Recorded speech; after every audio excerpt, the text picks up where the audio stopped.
Suamiku Pria Lumpuh, karya autor Erna Surliandari, episode ke-170. Dia tak akan berani melawanku. Selamat mendengarkan. Mobil Reza tiba di rumah Bagas. Tujuan pertamanya adalah Syifa.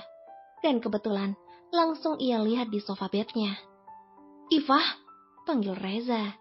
Syifa langsung menoleh, lalu merapikan dirinya menghampiri Reza. "Ada kabar? Bagaimana dia?"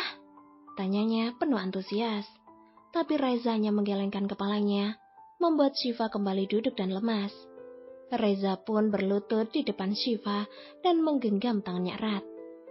"Maaf, harus membuka luka lamamu, tapi aku harus bertanyakan hal ini," ucap Reza. "Apa?" tanya Syifa dengan mata berkaca-kaca. "Saat kau diculik, apakah kau mengingat sesuatu? Di mana arahnya atau tempatnya?" tanya Reza. Sejenak Syifa berpikir lagi dan sedikit fokus kali ini. "Kalau tempat aku tidak tahu, wanita itu menutup mataku selama perjalanan. Tapi, iya, ceritakan, aku akan mencerna bayanganmu dengan baik," pinta Reza. "Aku disekap di rumah tua, tapi masih terawat. Apalagi bau cat yang masih baru dan beberapa dinding yang baru saja diperbaiki," jelas Syifa. "Lagi, jika bisa lebih mendetail." Syifa memejamkan matanya sejenak. Ia hanya melihat sekilas, karena mereka membuka mata hanya ketika tanda tangan itu. Dan Syifa berusaha mencari petunjuk dalam ingatannya yang minim itu. "Mas Reza..." "Iya." "Bagaimana foto nenekmu?" tanya Syifa. Reza pun membuka dompetnya dan menunjukkan foto neneknya dengan kebaya jadul dengan selendang menutupi kepalanya. "Ini," ucapnya. "Ini, foto ini ada di sana, terpajang rapi dengan beberapa foto lainnya. Iva nggak tahu siapa itu, hanya sekilas. Itu pun karena foto itu yang paling besar," jelasnya lagi. Reza tersenyum sejenak. Ia mendapat petunjuk yang begitu berarti kali ini. Ia pun segera berdiri dan merapikan pakaiannya. "Syifa, mandilah, berdandanlah dengan anggun dan sambut dia pulang. Dan ini, jagalah hingga polisi mengambilnya kemari," ucap Reza mengamankan flashdisknya. "Mas Reza mau kemana?" "Menjemput Bagas," jawab Reza yang berlari tanpa menoleh. Tatapan Syifa penuh harap.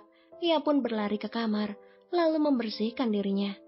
Ia segera mengerjakan sholat maghrib yang nyaris tertunda, sembari mendoakan semua yang ada dalam kekalutan.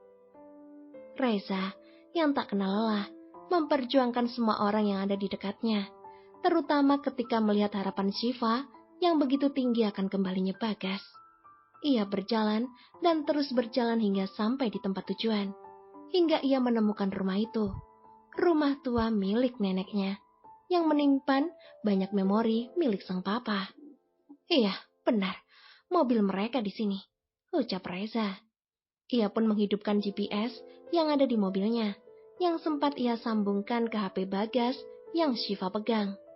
Sejak dulu memang begitu, berguna untuk Bagas yang mencari keberadaan Reza ketika pergi tanpa kabar.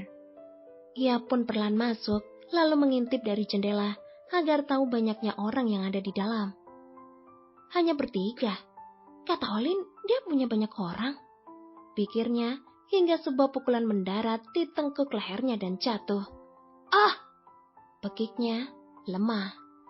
Seseorang pun mengangkat tubuhnya, lalu membawanya masuk ke dalam ruangan untuk bertemu dengan yang lain. "Reza?" lirih Bagas, yang melihat sepupunya pingsan. "Kenapa dia?" tanya Om Edward. "Dia mengintip, mungkin suruhan musuh, supaya membebaskan sandera kita." "Biarkan dia, sebentar lagi ia bangun, dia tak akan berani melawanku," titah Om Edward. Reza duduk tepat di sebelah Bagas dengan mata masih terpejam. Bagas pun beberapa kali membangunkannya, tapi Reza tak merespon sama sekali. "Bangunlah, aku lemah dan aku butuh bantuanmu," bisik Bagas.